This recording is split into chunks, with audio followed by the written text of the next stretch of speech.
How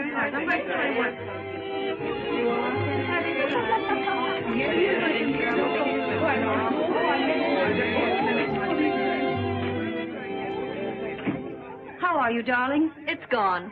It comes and it goes. Oh, how annoying. Believe me, it's of no importance. And yet it makes you so nervous. I can only tell you what the doctor said, to forget it and not to worry. Well, I'd worry. Dr. Vengard. I repeat it. Dr. Vengard is the man for you. Don't let's go into that again. I will not be psychoanalyzed. Oh, now, Jill, that's a very middle-class attitude. I'm a perfectly normal woman. Well, that sounds awfully dull. My dear, you mustn't say that about yourself. Not even in fun. Seriously, Jill, go to Dr. Vengard. He certainly did wonders for Molly McLean. Do you know she was suffering so from claustrophobia she couldn't ride in an elevator? Can you imagine what that means to a woman living in a penthouse? And Dr. Vengard cured her? Well, he must have. I read the other day in Winchell's column she ran away with an elevator boy. Oh, Molly McLean? Oh, people.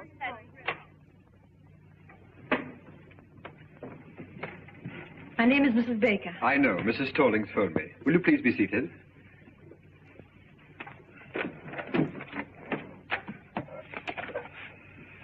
Mrs. Baker. Your first name? Jill. Jill Baker. 685 Park Avenue. 685 Park Avenue. Your age, Mrs. Baker? 22. I'm your doctor, Mrs. Baker. 24. Thank you.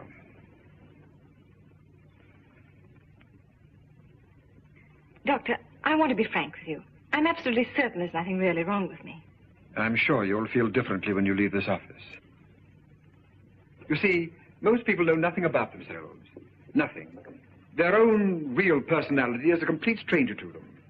Now, what I'm trying to do is to introduce you to your inner self. I want you to get acquainted with yourself. Wouldn't you like to meet you? No. You see, I'm a little shy. All right. What seems to be the trouble? Well, it's difficult to show you the symptoms at the moment because it comes and it goes. Oh. It comes and it goes. Yes. It's so unfortunate. It's always the same whenever I see a doctor. When I come, it goes. And when I go, it comes. Mrs. Baker, whatever comes and whatever goes, there's no denying it worries you a lot. So please drop all your inhibitions, release your inner self, and speak freely. What comes and what goes? Hiccups. Hiccups? Yes. Whenever I get nervous or irritated, I get the hiccups. It's rather unpleasant and sometimes very uncomfortable. Well, naturally, it's a little early to make any diagnosis, but you're apparently getting these hiccups because of a nervous condition. Let's find out what causes that condition. Sounds plausible. Thank you. Would you mind stepping into the next room?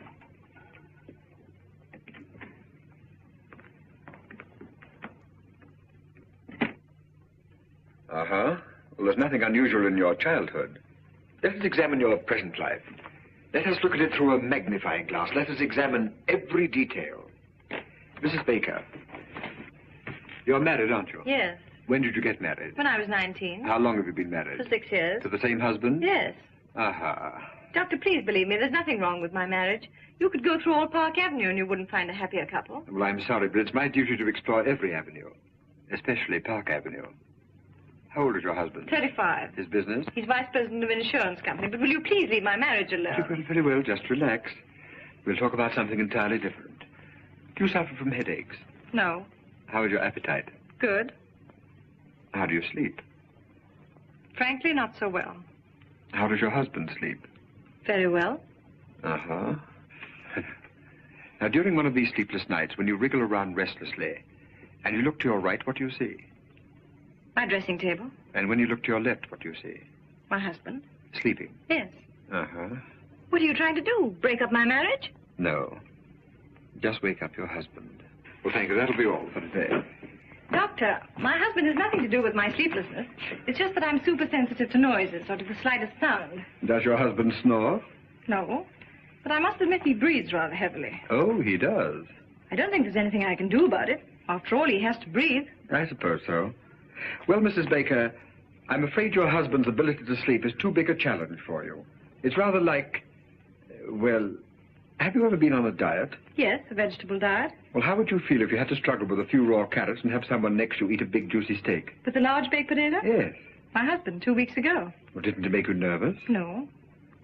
But now that you mention it, now that I think of it, it is rather irritating. And not very considerate. No, it isn't. After all, husbands expect their wives to keep their figures, but on the other hand... I would call it a complete lack of cooperation. It is. Uh-huh.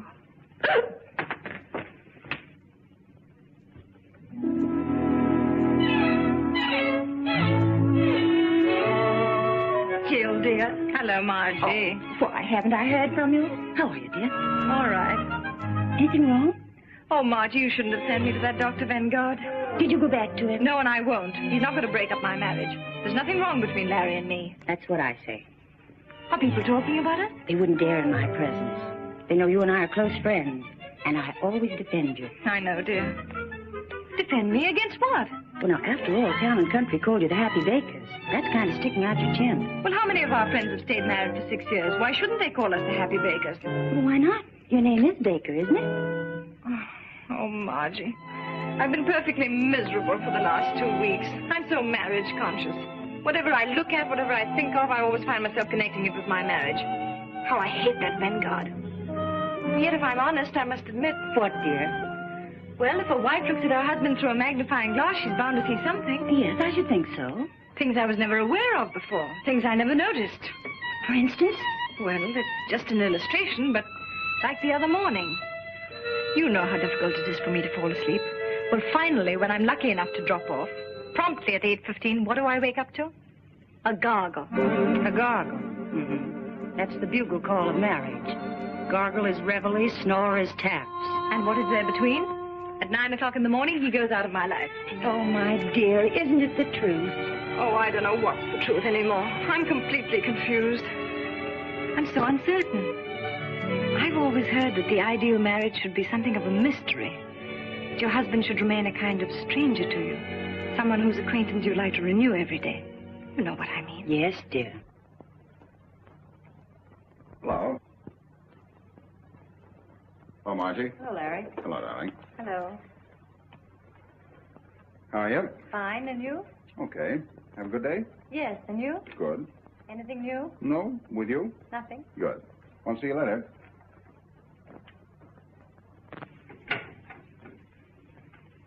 Well, what could he say? Why, of course, dear, there was nothing new, and he frankly admitted it. Jill, Yes, darling. are the Coopers coming to dinner? I don't know yet, darling. I'll let you know as soon as they phone. I wish you would, because if they're coming, I'll have to shave. All right, darling. Now, I don't want to cause any trouble, but cold facts are cold facts. If Mr. and Mrs. Cooper come, that big, awful-looking Mrs. Cooper, he shaves. And if he has dinner alone with his wife, he doesn't shave. And if anybody should shave, it's Mrs. Cooper.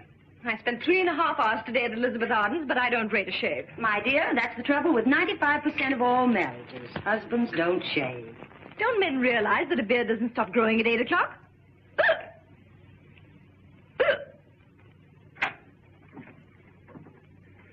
Hmm.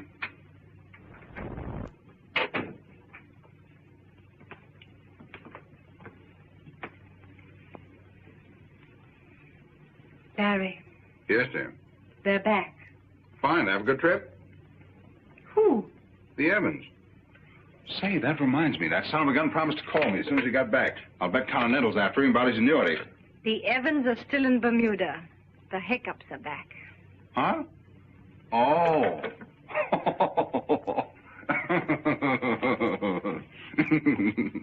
The joke's on me, huh? Ah, that was very cute.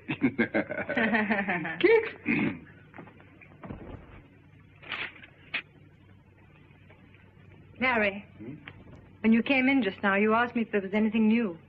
Oh, say, there is something new. And something very important, too. You know who's coming to dinner a week from Thursday? The president of Universal Mattress and the president and secretary treasurer of United Furniture and some other high executives of both companies. Oh, good grief. Oh, I know it's going to be one of those nights, but Universal Mattress and United Furniture have merged. They're reshuffling their entire insurance account. Now, the tough man to crack is Kafka of Universal Mattress. I've done a little detective work. He's a Hungarian. As a matter of fact, they're all Hungarian. So let's give the dinner a kind of Hungarian touch, huh? Now, look, Larry. Oh, now listen, darling. I don't expect you to behave like a gypsy, but let's hire a Hungarian cook and make him a wonderful goulash. Kafka will love it. I'm going to get that insurance account if I have to stuff that Hungarian like one of his own mattresses. Oh, and to make him feel really at home, our foreign division manager tipped me off. Just before they start to eat, you say, Eggesh, Eggeshegera. Eggeshegera. It means to your health or something like that. Eggeshegera. Mm-hmm. Oh, it's just a little thing, but you know how it is. Success in business is 50% hard work and 50% the right cigar. Eggeshegera. That's great, darling. Swell. Only a little more cheerful. You know, Eggeshegera. Eggeshegera. Oh, you mean Eggeshegera. Eggeshegera. Yeah, that's it. That's great, darling. Thanks. Kicks?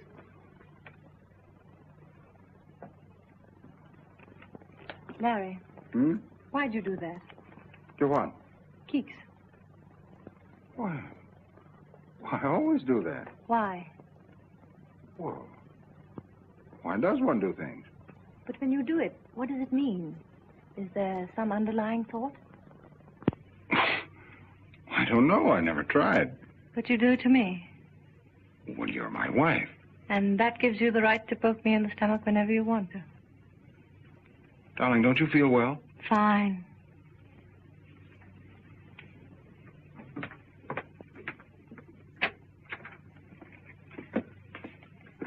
Larry, please don't keeks me anymore.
That was not the dog. That was me.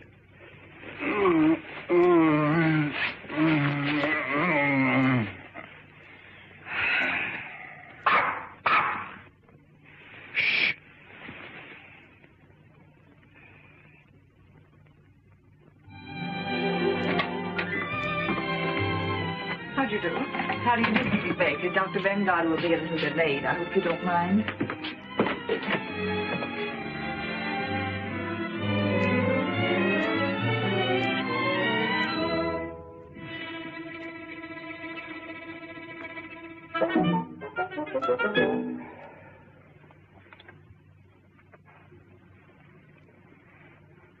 Ugly.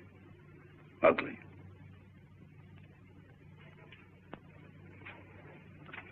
Aren't they ugly? Who? People. Is there anything uglier than the human face? Ah.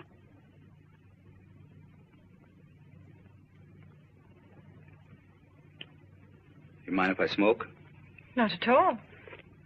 Smoke yourself? Yes. You haven't got a cigarette, eh? Yes.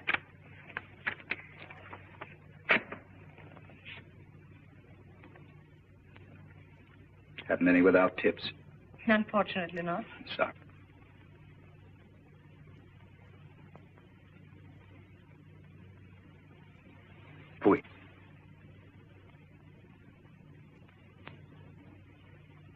Changed my mind. I'll have a cigarette.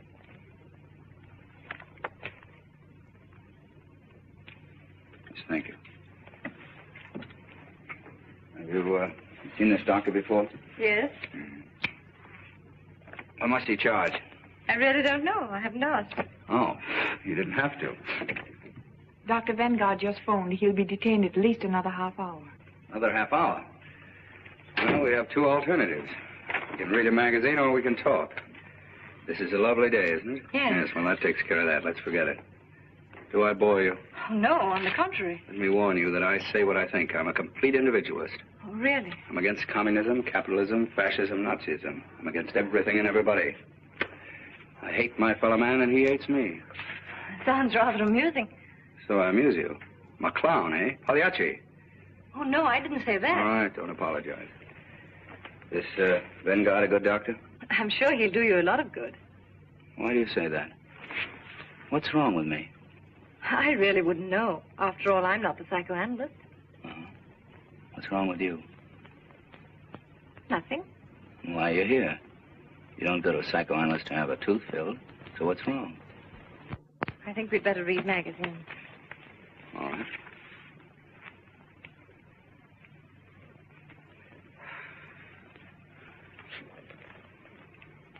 Fui.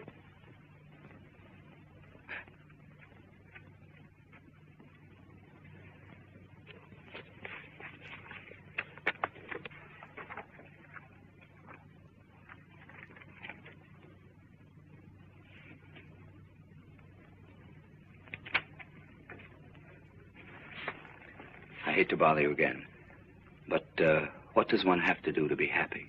I think Dr. Vanguard would know more about that than I. More than you, Mrs. Baker?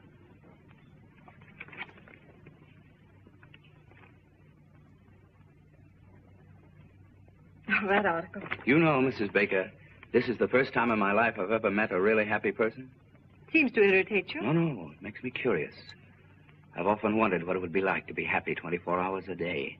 Must be wonderful. One gets used to it.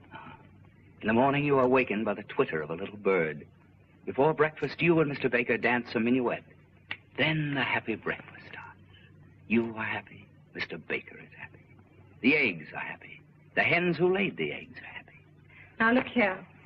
My presence seems to annoy you, so I think I'll leave. No, I'm sorry, Mrs. Baker, but if you feel that way, naturally, it is I who'll go. Oh, no. I'm afraid you need the doctor more than I. Are you sure, Mrs. Baker? You see, that's an interesting question. We're both here for the same reason, happiness. One has not enough, one has too much. Who needs the doctor more? Now, that's interesting, isn't it? Rather, but I don't like to discuss it. Yes, I understand, Miss Baker. Well, I'm very happy to have met you. I'm very sorry if I've offended you. Goodbye, Miss Baker. Goodbye. Fui. Oh, just a moment. Yes? May I ask you one question? Certainly. Yes? What's wrong with that picture? Are you really interested? Yes. Sit down.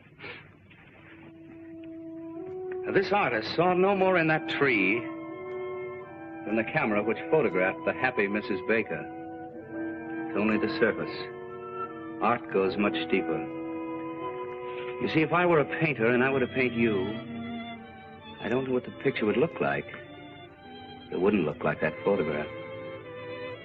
Do I make sense? Yes. Quite a bit of sense.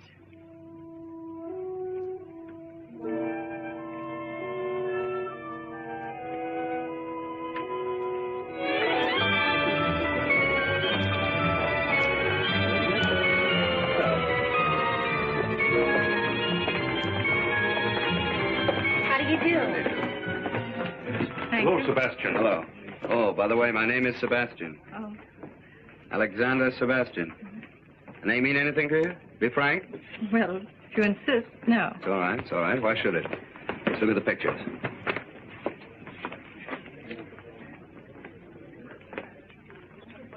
Number 15. Child with trumpet. No good. I was afraid it was. The artist hasn't found himself yet. When he does find himself, where is he? Child with trumpet. The child's all right, but he's missed very badly on the trumpet. Didn't he?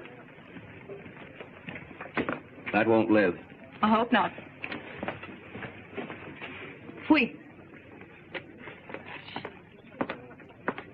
That's almost great. Who painted it? A woman. No man could be so malicious.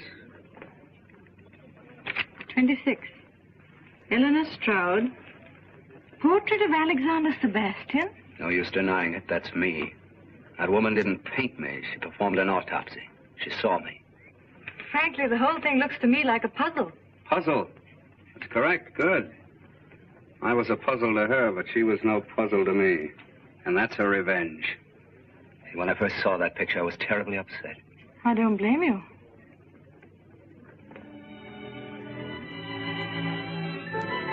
What do these notes mean? I'm a musician, a pianist. Oh, a pianist. Oh. And this pedestal here? Well, that indicates greatness. Tell me, why didn't you put your statue there? Is there any reason? There is. You see that little line? You mean this line? That's my whole trouble. Oh. That line sent me to Dr. Vanguard. Well, you might as well know that I'm inhibited, artistically. Let's have a drink. Oh, just a moment, just a moment. What about this clock? A clock? Yes. Oh, that never should have been there. Why? Well, that's a personal matter. Are you sorry that you came here? Oh, no. No, on the contrary. It's all so fascinating. It's a new world. I can't quite grasp it. Whatever you want to know about me, just ask me. That clock shows 12:15. Is it 12:15 by accident, or does it mean something? It means something. Oh. Let's stop talking about myself. Let's talk about something else. When is your next concert? Yes, when? When I overcome it. Overcome what? That little line. Oh, you mean your inhibition? Yes. You see, when I play... Tell me, this 12:15, is it noon? Midnight. Any particular midnight? Mm-hmm.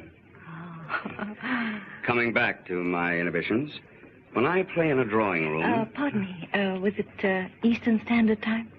Daylight saving. Summer? Yes. Well, when I play in a drawing room for just one person, the right person, I'll be perfectly frank with you, I don't think there's a greater pianist in the world. But as soon as I get in a concert hall in front of an audience, no, something gets lost. Those faces staring at me. What right have they to come in and stare at me? What right have they to listen to me just because I pay $2? Some cases $2.50. Why do I bother you with all this? Oh, but I'm glad you did. It's fascinating. You are a puzzle, Mr. Alexander Sebastian. And don't you try to solve me, Mrs. Happy Baker. Come on.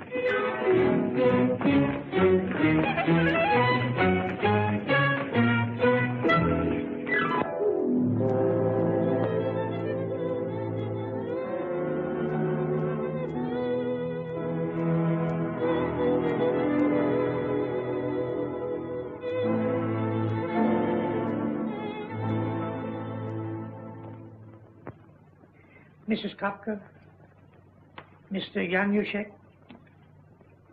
Mrs. Yaroshi, Mr. Jones. Jones? How does a foreigner like that get in here tonight? He's Mr. Baker's lawyer. Oh. Well, I suppose you always have to have a lawyer with Hungarians.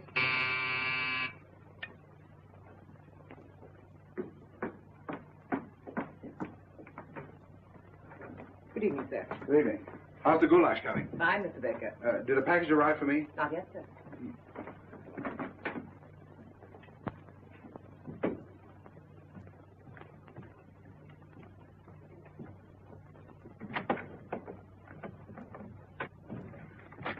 Oh, darling. Hello, dear.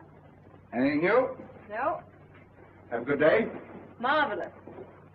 All set for a big night? All set? Remember your word? Eggeschegera. Eggeschegger. That's it. Good. What is it? Your package had arrived, sir. Albert didn't tell me. Oh, fine.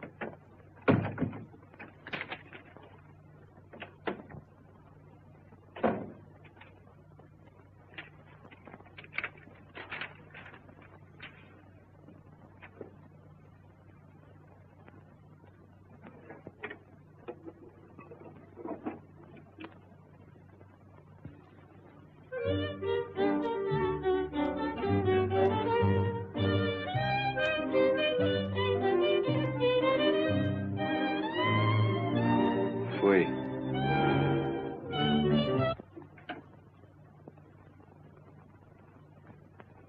I'm Mr. Baker. Mm-hmm. May I ask what you're doing here? Waiting. Oh, you're waiting. Tell me, how soon do we have dinner? Dinner? That's what I was invited for. Oh. Oh, I'm sorry. Tell me, are you with Universal Mattress or United Furniture? I'm not with anything. Oh, playing both sides, huh? Well, it's not such a bad idea. Say, tell me, how do you feel about Mr. Kafka? Indifferent. Well, I can tell you, nobody's going to put anything over on him. He's pretty smart. I think it's very clever that they've merged. Merger will out, won't it?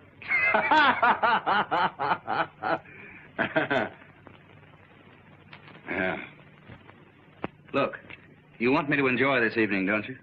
Why, yes, certainly. All right, come here. This vase insults me. It's ugly. Let's put it away. Oh, sure, of course.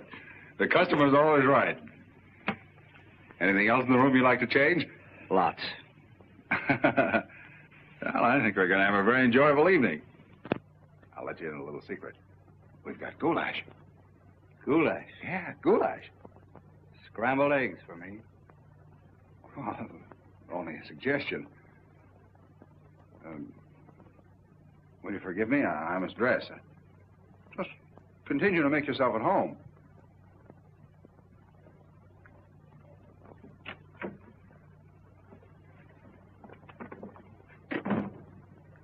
Gee, these Hungarians are certainly funny people. Have they come? Well, one of them has. Look, dear, aren't we dressing?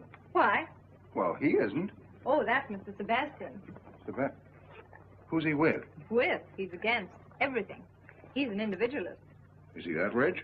Oh, he doesn't care anything about money. How do you know? Dear, it's Sebastian. Alexander Sebastian. I told you the other day, but that's the trouble. You never listen to anything I say. Makes no impression. Oh, I remember now. That piano player. He's not a piano player. He's a pianist. And pretty soon he'll be very important. Someday you may be very happy to insure his hands for $100,000. Look, darling, I'm giving this dinner especially for these Hungarians. Could he pay a premium? I don't know, and I don't care. You know, sometimes I don't understand you. Here we've got a $500,000 insurance possibility tonight. I've gone to all this trouble to get up a special Hungarian evening for the president of Universal Mattress. And you invite this piano player. You should know better. Musicians and mattresses don't mix. Look, Larry, for 6 years I've been living insurance, and I'm tired of being an annuity. Can't I just myself spend one evening with Rimsky-Korsakov and Stravinsky? Rimsky-Korsakov? Stravinsky? Who else is coming? Why didn't you invite the whole Philharmonic and have them bring Deems Taylor along as commentator? Oh, all right, all right. Let's drop the whole thing. If you don't want him to play, he won't play. Play? Say, that's not a bad idea. Maybe he could liven up the party, huh? If Mr. Sebastian consents to play, which I doubt, but if he does consent, it won't be Hungarian swing. Well, what will it be?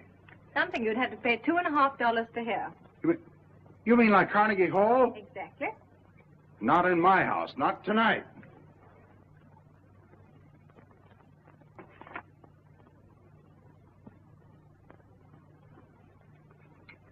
What's this? Oh, that's a reproduction of a painting I saw in an art gallery. Do you like that? Love it. Well, what is it? Can't you see? Now, listen, quit kidding me. What is it? It's a portrait A portrait? Of what? of a man. Listen, I know I'm just a poor, ignorant insurance dope, and I don't know anything about Stravinsky. But we've been married for 6 years, and I think I've made you a pretty good husband. When I ask you a question, you still ought to do me the courtesy of answering. You don't have to make fun of me. You know what this is? The Grand Canyon.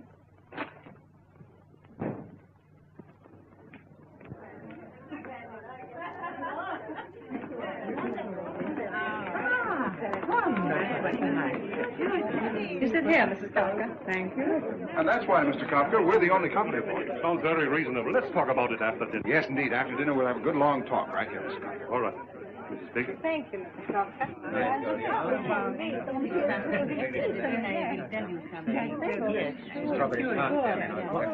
You mean not even Lohengrin? Especially not Lohengrin. I give you all of Wagner. Except one passage in Tristan. That's really good, but you never hear it played right. Perhaps someday I could hear you play it as it should be played. Perhaps. I don't eat strawberries. Oh, I'm sorry. All right.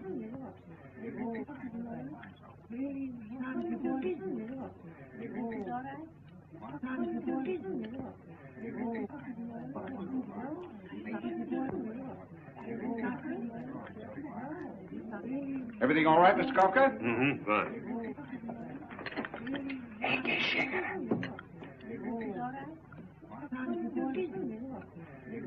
Egészségére. Egészségére. Egészségére? Milyen jól mondta ki. Hallottátok? Azt mondta, hogy egészségére. Egészen jól mondta magyarul. I thank you so much, Mrs. Baker. You make one feel at home. That's what I call hospitality, Mr. Baker. I didn't know she knew it. I wonder where she picked that up. What does it mean? To your head. Oh, isn't that nice? And she pronounced it so well. Ignát, Igen, szívem. ugye milyen jól mondta ki magyarul? Igen, nagyon jól. Nagyon jó, nagyon jó. Egészségére, Én már régen nem beszéltem magyarul. How comes you speak Hungarian? Were you born in Hungary? No, I studied music in Budapest. Budapest. Jaj, Budapest. I lived at, what's the name of the street? Andalusia. Andrássy út. Andrássy út. Hát én ott laktam az Andrássy út 54 számmal. 54? Én ismerem. Igen. Ott volt a kávéház. Andrássy kávéház. Minden délután ott kávé. Jaj, annál szebb utca nincs is a világon. Gyönyörű, nincsen. Minden nap ott sétálunk. Reggel, délután. Remek.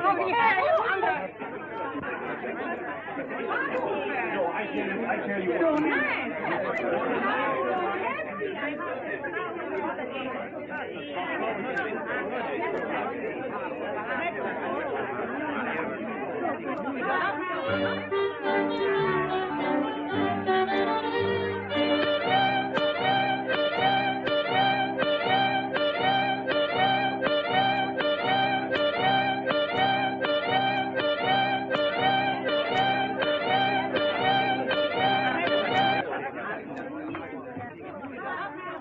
I just got a call. Kafka's launching with the Hudson Insurance people tomorrow. It's tonight or never. What about the legal aim? My office is working overtime drawing up the contract. All right, I'll go right after them. Well, enjoy the goulash, Mr. Kafka? Good goulash. Very good goulash.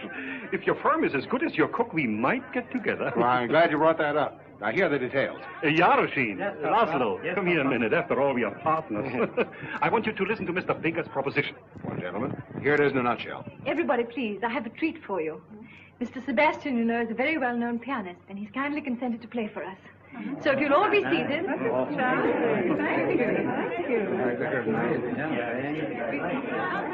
Does he have to play? Don't worry.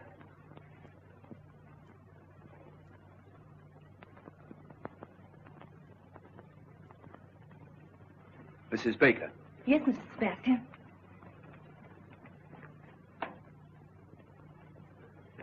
Would you mind moving from here, please? Yes. Come on, show you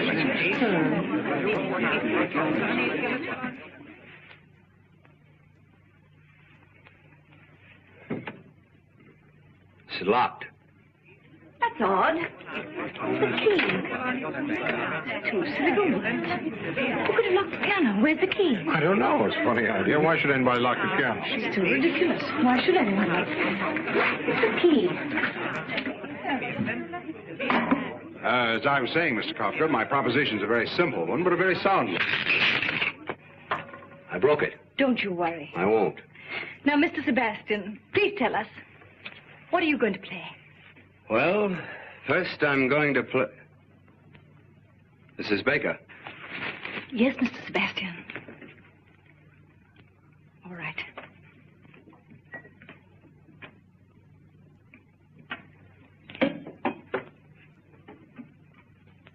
I shall begin with a Sonata Pathetique by Beethoven, a sonata in 3 movements. And afterwards, if I feel like it, I shall play Hoff's 11 variations on the second theme of the first movement, followed by my own variation on Hoff's 11 variations on the second theme of the first movement. The only one I ever heard lasted 3 cigars. It's a catastrophe. It's a disaster. Jones, we're sunk.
You know, Jones, I'm glad you got that clause in the contract. It saved our necks. Another...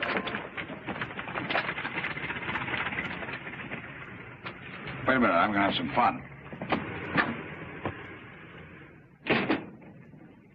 How do you do? How do you do, sir? About that picture in the window. It's very good, don't you think? No fooling. What is it? It's a portrait of a man. Oh. Well, certainly. What else could it be? Excuse me, sir, not everybody understands modern art. Well, thanks. If you're interested, it's only $500. $500? Must be quite a man. Well, it's not the man. He happens to be rather an obscure musician. Musician? What kind of a musician? A pianist, I think. Is it by any chance Alexander Sebastian? Well, that's who it is. You recognized him. He seems to be a friend of yours. Wouldn't it be amusing to have him at your home permanently? Not very amusing.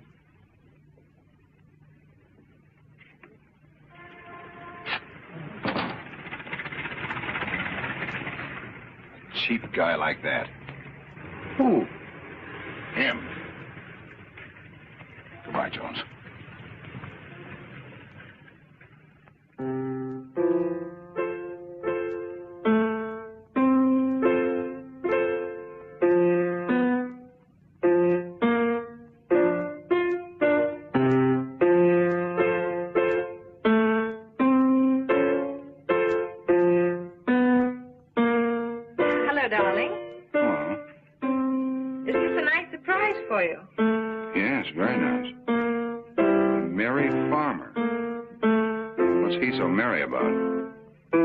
You don't begrudge me a little music, do you? Oh, no.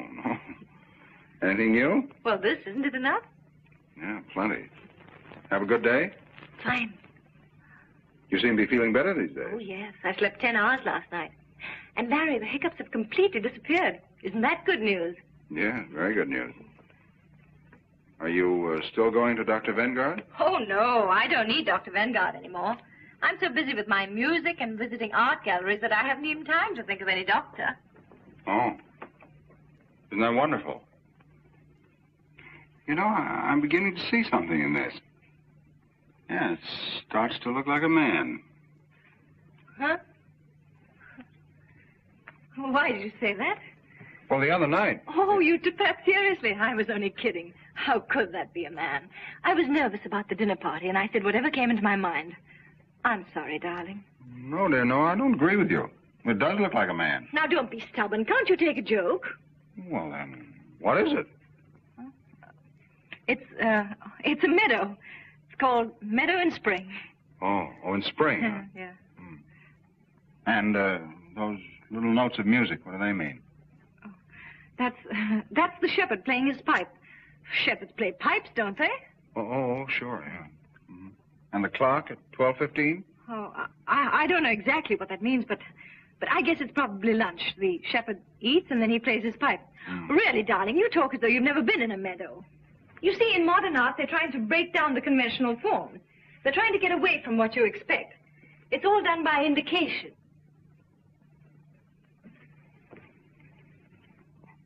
What are you doing? Oh, just putting a mustache on the shepherd.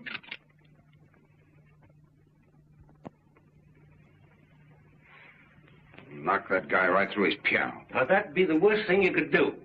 You just make her feel sorry for him. Don't make a martyr of him.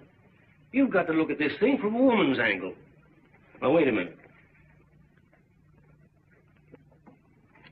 Miss Aiken, will you come in, please?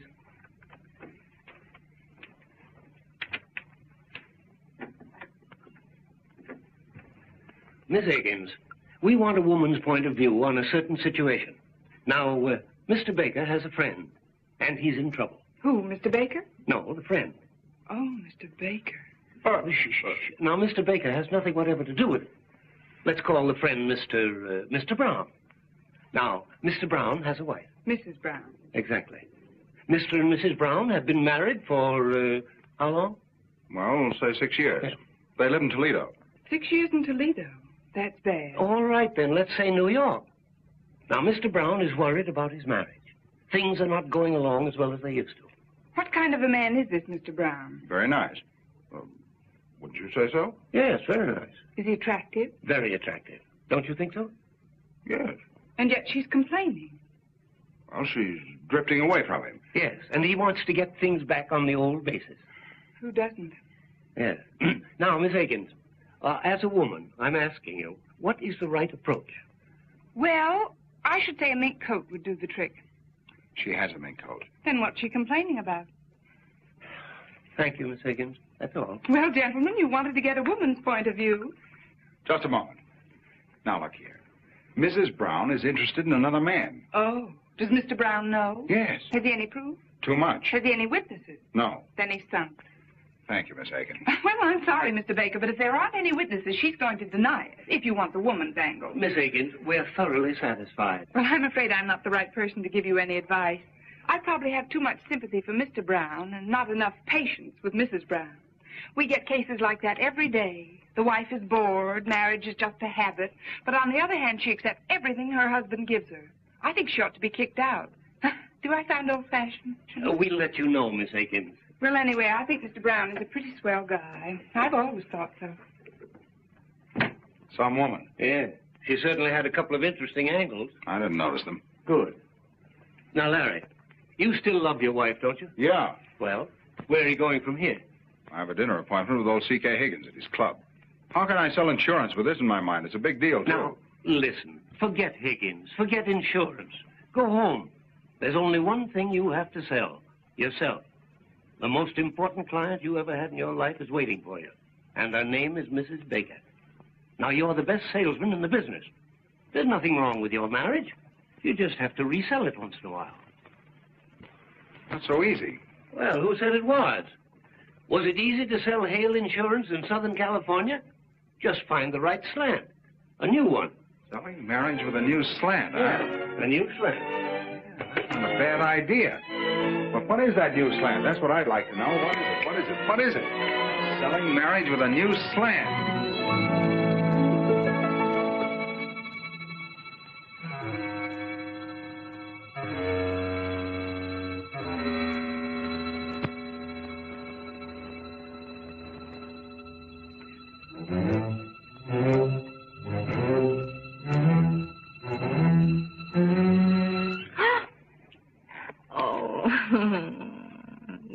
surprise, eh? Hello, my genius. Who are you going to be this evening? Come, tell your little cadenza. Are you Mozart, playful, tender? Or are you the thundering Beethoven, strong, fiery, unyielding? Come, darling, tell your little cadenza.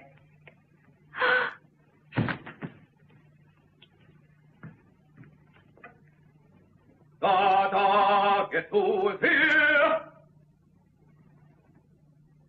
Guess who is here? Guess who is here? It is Wotan, the god of gods, coming down to... Anything serious? No, she just fainted. Oh, well, women are always fainting. Any particular reason? No. She just thought I was a genius. Then she found out I wasn't, and it was too much for her. Please make yourself at home. I'll be right back. I want to get some smelling salts.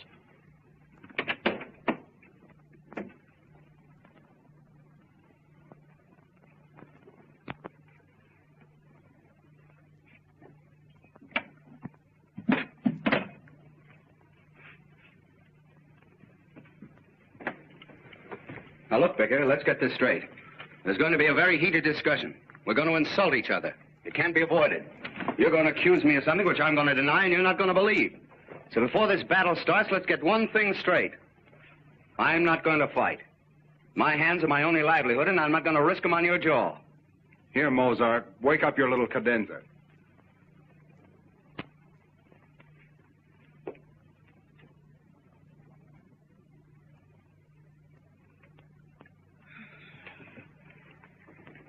What's happened?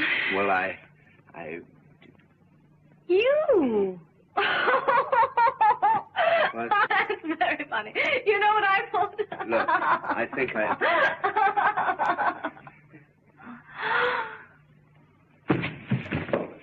What?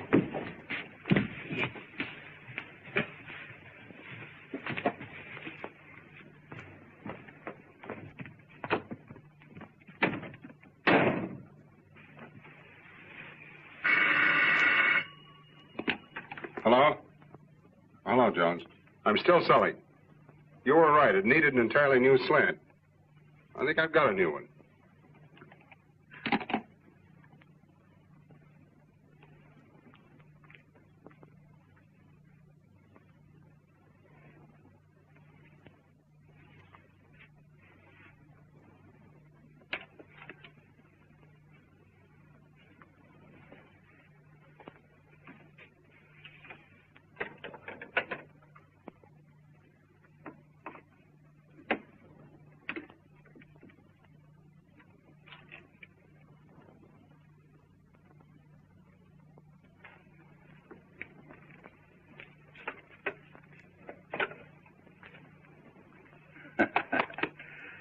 Baker, I don't trust you. Oh, come on. Have a cigar. Either you have something in the back of your mind or that cigar stinks. No. That's the same cigar I give my customers. How old are you, Sebastian? Not as old as you? Right in the prime of life, huh? You in good health? Good enough. Even better after I've had dinner. But I'm not going to fight. No. I don't want to fight. But you might run into a husband sometime who hasn't my respect for great music. Where would you be then? Come on, Sebastian. I'm going to do something for you whether you like it or not.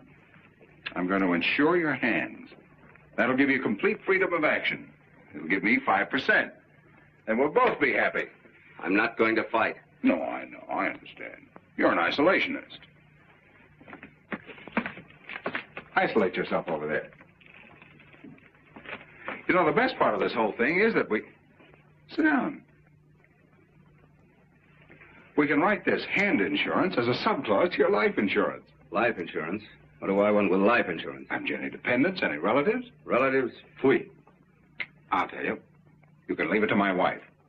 She can buy herself a beautiful brooch in the shape of a piano with little diamond keys. And then every time she pins it on, she'll think of poor dear Sebastian. Believe me, if anybody should insure his life, it's you. And right now...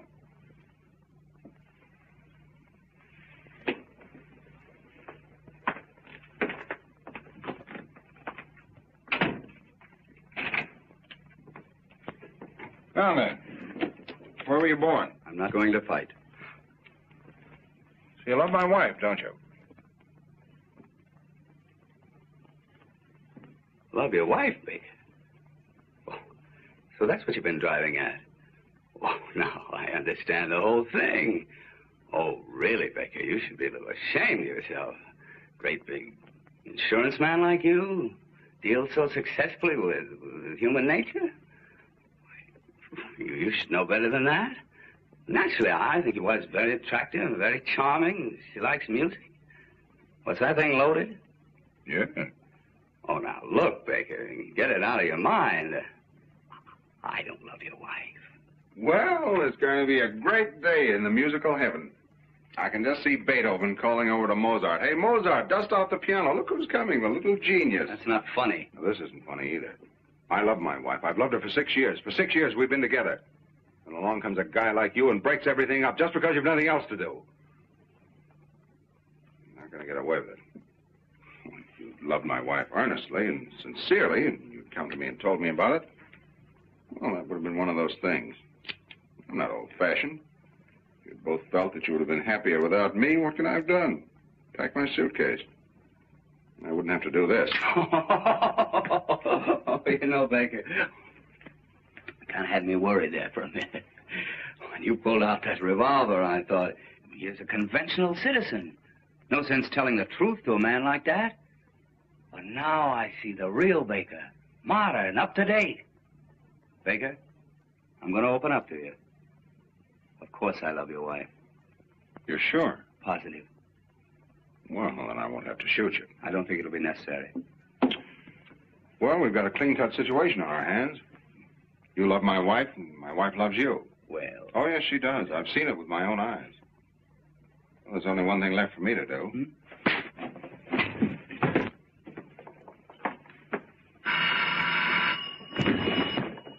Hello? Oh, hello, Jonesy. I'm still selling.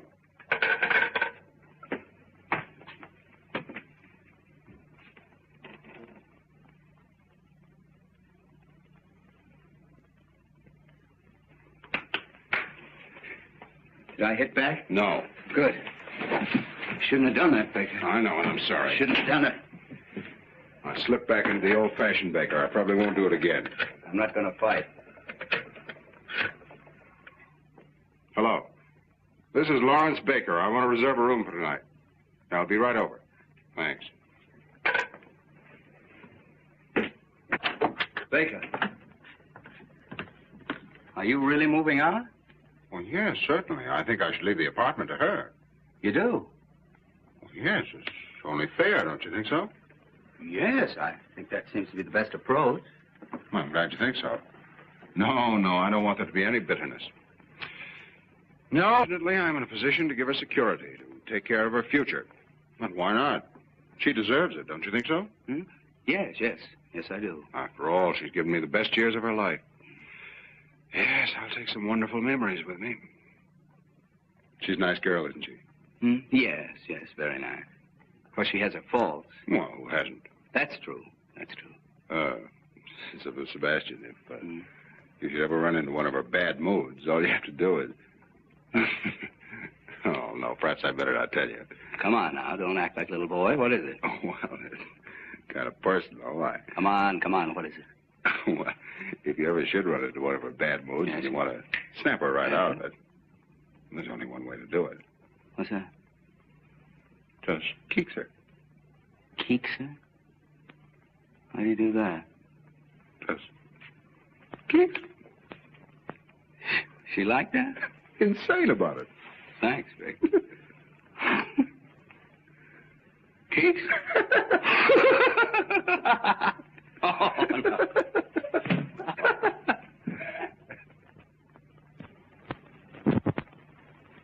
Now, about the cause for divorce. According to New York state law, one of the parties must have a correspondent. Oh, there must be some less embarrassing way. Not in New York. Well, you don't have to do it. I'll get the correspondent. Oh, no. I wouldn't like to put you in that position. Well, that's all right. But why should you take the blame? Well, it's okay. It's quick and painless. Very white of you, Baker. Thanks, Sebastian. That leaves the property settlement. The following agreement has been reached between Lawrence Baker, hereinafter referred to as a party of the first part, and Jill Baker, hereinafter referred to as the party of the second part. It is understood that the party of the first part transfers title to the apartment at 685 Park Avenue to the party of the second part. What about the furnishings? Yes, what about them? Well, I didn't understand that you Oh, were... yes, I want everything transferred to the party of the second part.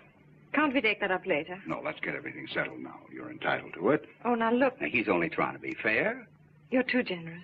No, just fair. That's all. Well, if there's anything you want... Oh, I don't need anything. What would I do with it? But Larry... He lives in a hotel. Where would he put it? He'd only have to pay storage. That's right. Well, I'd better change this.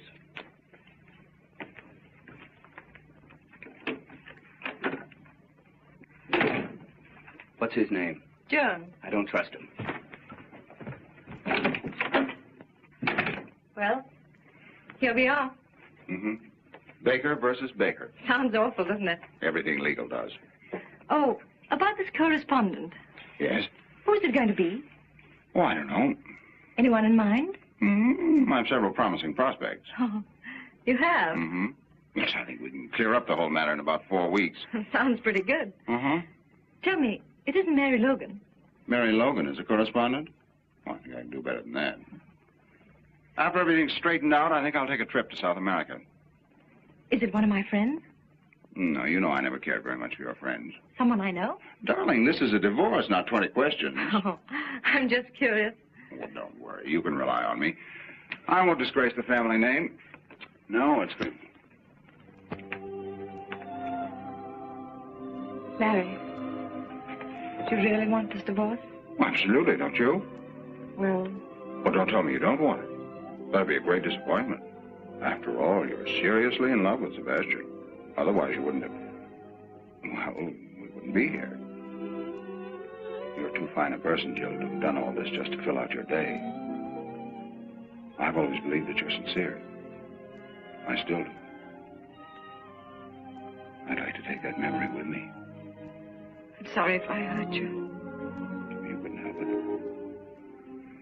Don't worry, there'll be no bitterness. Funny, isn't it? For 6 years you were my husband. Now you're the party of the first part. I used to be your Jill. And now I'm hereinafter referred to, and that's all.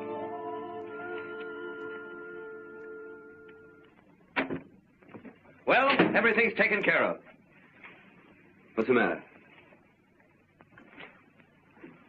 What'd you do? Nothing, just went over some of the details.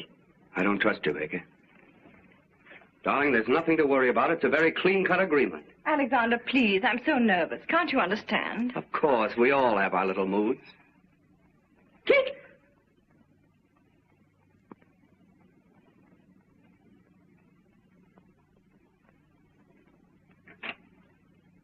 Now let's read this again.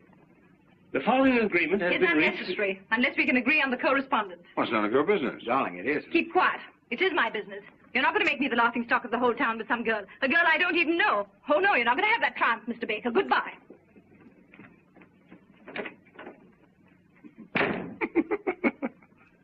Kicks? Don't do that, Baker. Jill! Jill! Jill! And that, my dear Mr. Jones, is what is known as protecting your original investment. Let's get a drink. I think you softened her. Softened her, destroyed her. She's going to come back and eat out of my hand. And what I'm going to do to Mrs. Jill Baker, hereinafter referred to as Jill Lamb Baker. If you want to buy a good piano cheap, Jones, you can have it. No. Oh, am I going to be difficult? I'm going to be the mad dog of 685 Park Avenue. Heil Baker. Mr. Jones? Yes, Mrs. Baker. About this correspondent, what does the law require? Well, she... No, in case I have the correspondent. Oh, well, you have to be found alone with him in your apartment, and he with his coat off. I see. Alexander, Yes, darling. are you willing to take your coat off for me? Anything you say, darling. Oh, no. No, no. Oh, yes, You mean you really want to do that? I do. You want to compromise me with that guy? Ah, you seem to forget, Baker, that she's in love with that guy. You brute! Alexander! Alexander! Alexander! Snoogey! Snoogey? Calling that Snoogey? Come on, darling. There you are. You'll be all right. Sit down here. For 6 years I've been married to a brute and I didn't know it. A divorce, yes, that's the only solution. All right. Why don't you go to Reno? Yes, Reno. I don't want to go west. Oh, darling, how are you? Unshaken. Would you establish residence in Pennsylvania? Pennsylvania? It's around Philadelphia, isn't it? In the neighborhood, yes. That's not bad. They've got a good orchestra. It'd be easy to communicate with New York. Very well. Shall we say Pennsylvania? All right, Pennsylvania, China, anywhere. Only let's get it over with. Okay, let's look up Pennsylvania. Pennsylvania. There. That's... Snooty. You're going to get your divorce if it's the last thing I do. Section 10. Innocent spouse may get divorced provided the other spouse shall have, by cruel and barbarous treatment, rendered life intolerable and burdensome to said innocent spouse. Sounds promising. Shouldn't be difficult for you to be barbarous. No, my innocent spouse. What do I have to do? Well, let's call in a witness. Let's say my secretary. And first, you two start a quarrel. With pleasure. And then I'd say maybe you slap her face. Slap her face? Oh, no. So, you can hit a man, but you don't dare strike a woman. You coward, you. All right, I'll do it. Very well. Now, let's rehearse the whole thing. Now, here's the plan. Miss Higgins, will you come in, please? Right away, Mr. Jones. Now, remember, I start to dictate a letter. As soon as I snap my fingers, you start the argument. And when you say... You cheap second-rate insurance peddler. When I hit you. Now, Baker, don't let it stop. Miss Higgins! Miss Higgins! Coming, Mr. Jones. Sit down, please. Take this. To Walter K. Dovenmule, Capital City Bank and Trust Company, Columbus, Ohio. My dear Mr. Dovenmule, now let me see. So you won't tell me? I wasn't there. My mother saw you. Your mother gives me a pain in the neck. How dare you say that about my... Your beloved mother. Pooh! So you won't tell me, huh? I wasn't there. But my mother saw you. Your mother gives me a pain in the neck. How dare you say that about my beloved mother? Your beloved mother. Pooh! Who are you to pull my mother? Your mother. Do you know what your mother reminds me of? Hey, stop! Stop! Just a minute. Miss Higgins, I didn't tell you to leave. Yes, for heaven's sakes, Miss Higgins. Sit down. Now, read that back to me. Mr. Walter K. Dovenmule, Capital City Bank and Trust Company, Columbus, Ohio. My dear Mr. Dovenmule. So you don't like my mother? No, I don't like your whole family. Oh, you don't? No, I don't like your father. I don't like your brother. And do you know what your mother reminds me of? What? Of you. That'll give you a rough idea of what I think of your mother. You cheap second-rate insurance peddler. You cheap second-rate insurance peddler.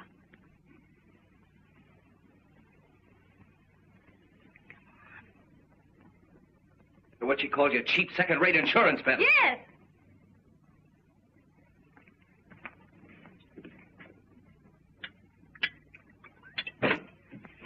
Now, look, man, our whole happiness is at stake. One good sock. Here, have another cognac. Now, give it everything. Read it back to me. Walter K. Dovenmule, Capital City Bank and Trust Company, Columbus, Ohio. My dear Mr. Dovenmule. Yeah, my dear Mr. Yeah. Everything I said about your mother still goes. And double. Oh, it does? Yes, it does. Well, I still say you're a cheap second-rate insurance peddler.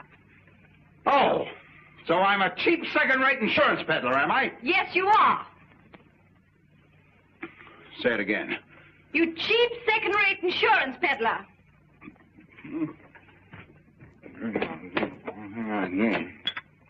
Fui.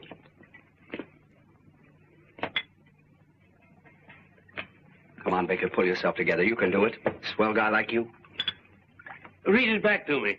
Walter K. Dovenmule, Capital City Bank and Trust Company, Columbus, Ohio. My dear, My dear Mr. Dovenmule.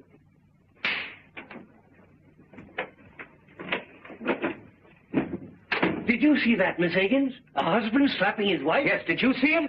Mrs. Baker, I'm very sorry this happened in my office. So am I. Imagine that, a husband hitting his wife. He had to get drunk to do it. Goodbye, Mr. Jones. Goodbye, Miss Baker.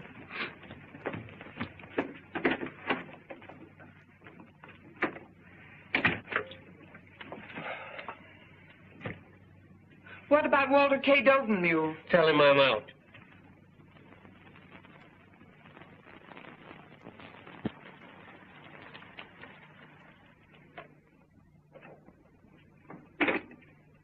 Thank you, sir. Come in. Hello, Albert. Good morning, sir.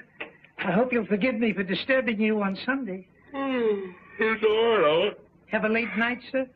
Yes, I've had a series of late nights. I guess I'm not as young as I used to be. Oh, I think you look very fit, sir. Oh, thanks, Albert. How's everything going? Well, not so well, sir. I came to ask if in your future plans you'd have any use for me. Have you left Miss Baker? Yes, sir. I had to, on account of that musical gentleman. Oh. In fact, we all left, except Emma. Then she fortunately is quite deaf.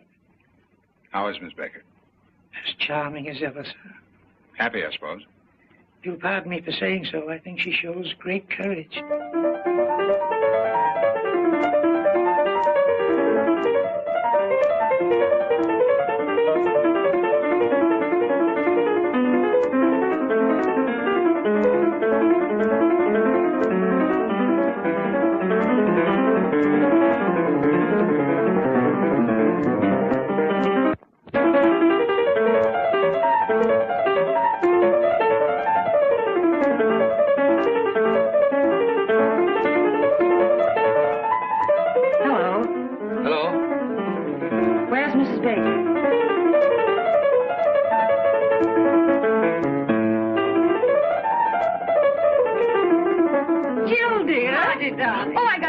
When you called me. Why shouldn't I, old friends like us? Sit down, Marty. How are you, Jill? Oh, I'm fine. I hear you're going to Philadelphia. Oh, did you meet Alexander? Yes, but I didn't want to bother. He's practicing for his new concert. I understand. Does it disturb you? No. I love music. Yes, I'm going to Philadelphia. And you're happy? Oh, yes, very. Of course, I'm still a little bewildered. It's all so new. I guess it's all very exciting. Yes, very exciting. Being transferred from the business world into the world of art. Nothing but Bach and Tchaikovsky. That's Bach he's practicing. Yes. You sure it doesn't disturb you? Oh, no. I love it. You don't have to be ashamed. Not everybody likes Bach, so if you want him to stop... My dear, I wouldn't think of it. The whole thing sounds so very romantic. Yes, very romantic. Oh, by the way, have you seen Larry? Yes, I saw him last night at Monte Carlo. Larry at the Monte Carlo? Yes. Imagine. Just a moment.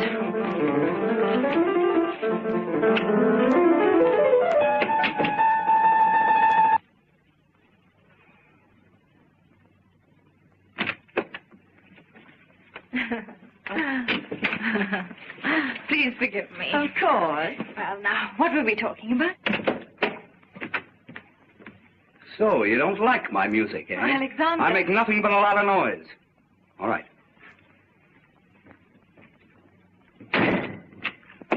Fui.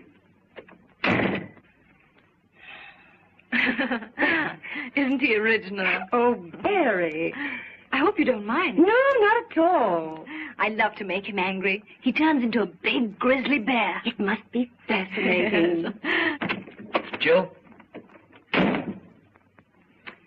The bear.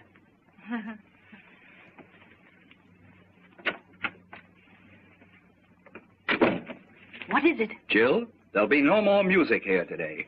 Oh, no? No, and don't coax me. And don't shush me. As a matter of fact, there'll be no more Sebastian here today. At least not for lunch. And dinner is very uncertain. Well, if that's the way you feel about it. It is. Jill, I can be very impossible. Goodbye.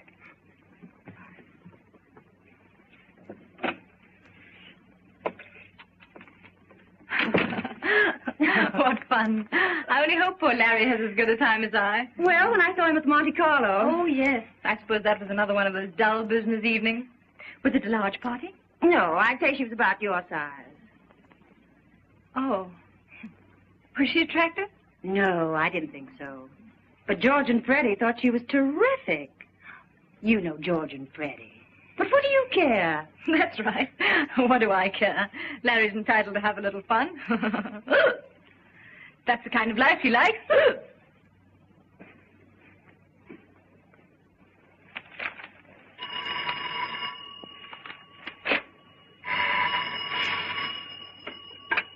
Hello? Hello, Sally, darling. I feel pretty good considering. What about you? Mm-hmm. That's right. Huh? Well, no, I'm sure you took it with you when we left for the Monte Carlo. Wait a minute.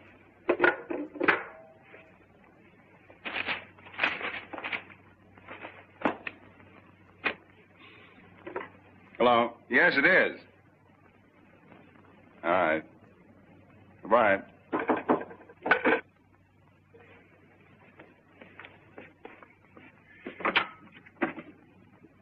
Hello. Hello. You going to throw me out? Jill, you shouldn't come up here. It's rather embarrassing. Well, I was just passing by. But after all, if Sebastian finds out... Oh, don't worry about that. But I do. A girl engaged to be married, coming to a bachelor's apartment, and unannounced. Just a moment.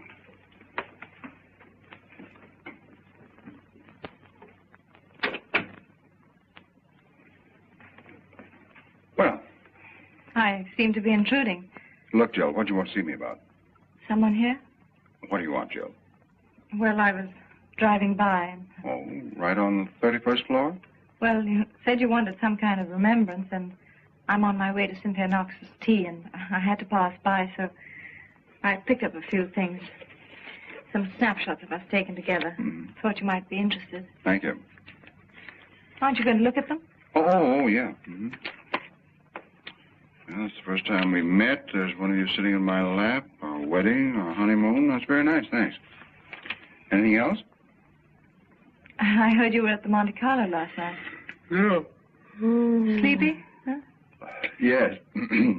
Well, give my regards to Cynthia Knox. Who? You were on your way to Cynthia Knox's tea room. Oh, yes. I like your apartment, Larry. It's lovely. Charming. Yes, very, very charming.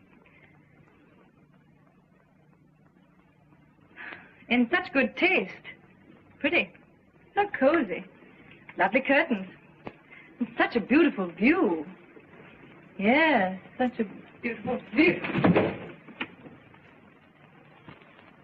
I'm sorry. That was rather foolish. Please forgive me. Oh, Larry, I did make quite a mess of things. Oh, everything turns out for the best. You can't mean that, Larry. I can and I do. Larry, please don't make me go to Philadelphia. Please don't. Oh, Madam has changed her mind. She gets a little tired of marriage and she walks out just like that.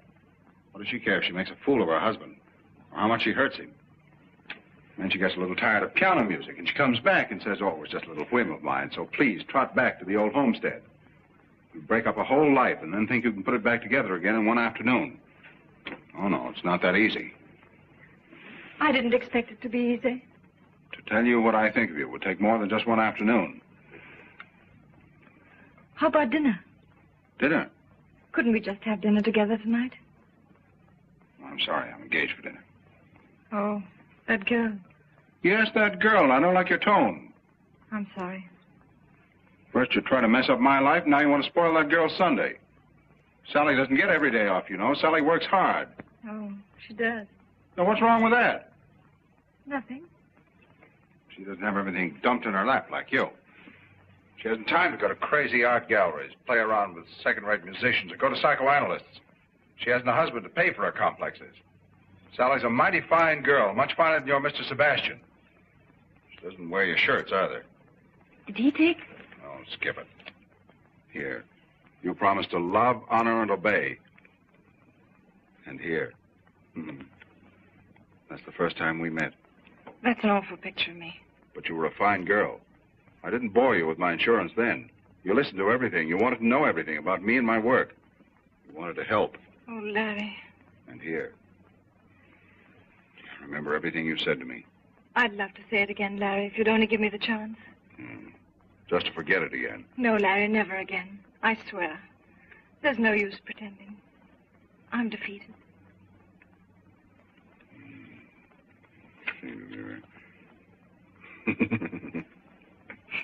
Gee. I'll always remember that tree in front of our hotel window. And that funny old Italian waiter? Well, that wasn't here. Oh, yes. No, it wasn't. No, here. Oh, that's right. That's the front porch. Our first breakfast. Yes. Oh, Larry, couldn't we have dinner together? Not tonight. Why not? Sally? Let me talk to her. Oh, no. Woman to woman, she'll understand. No. Please, Larry. Well, you don't deserve it, but I'll see what I can do. Thank you, darling. You stay right here. It's going to be very tough.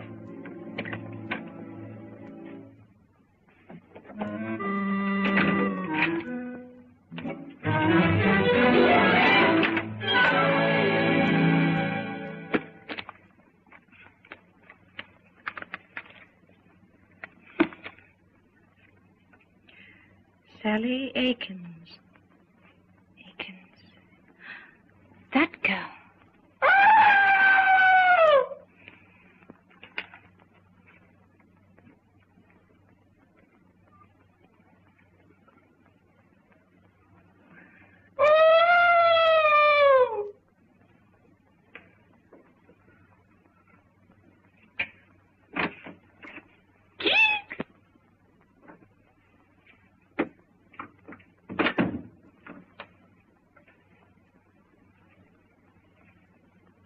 How'd you do, Miss Akins? Oh, hello, Mrs. Baker.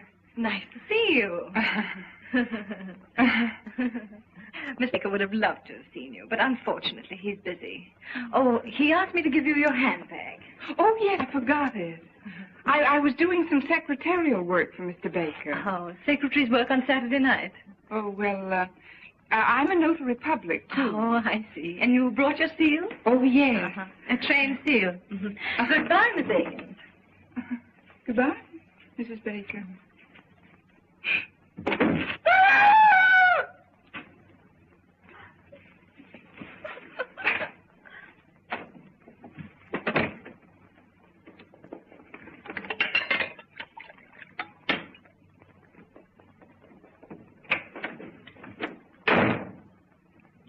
Sweet. Sweet.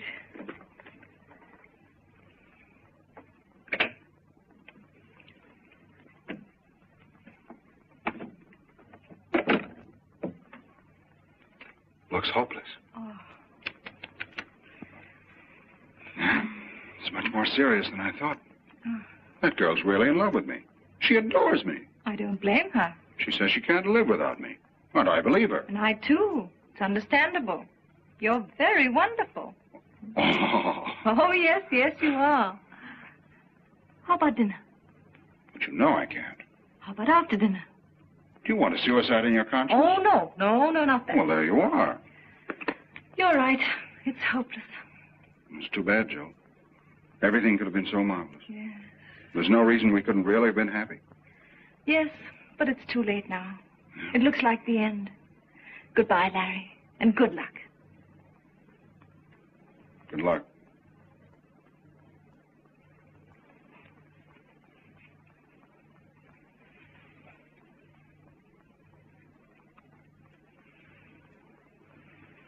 I'll talk to her again.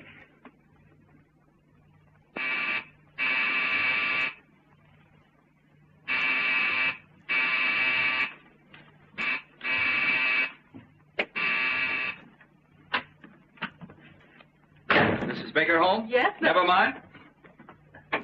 Guess who is back?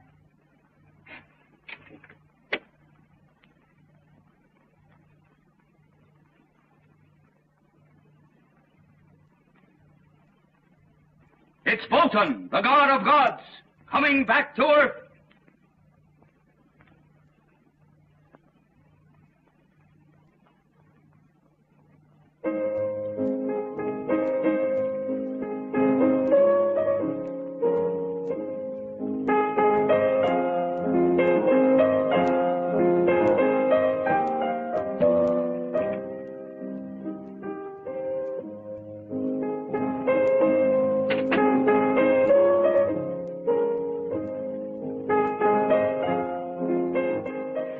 Softer, please.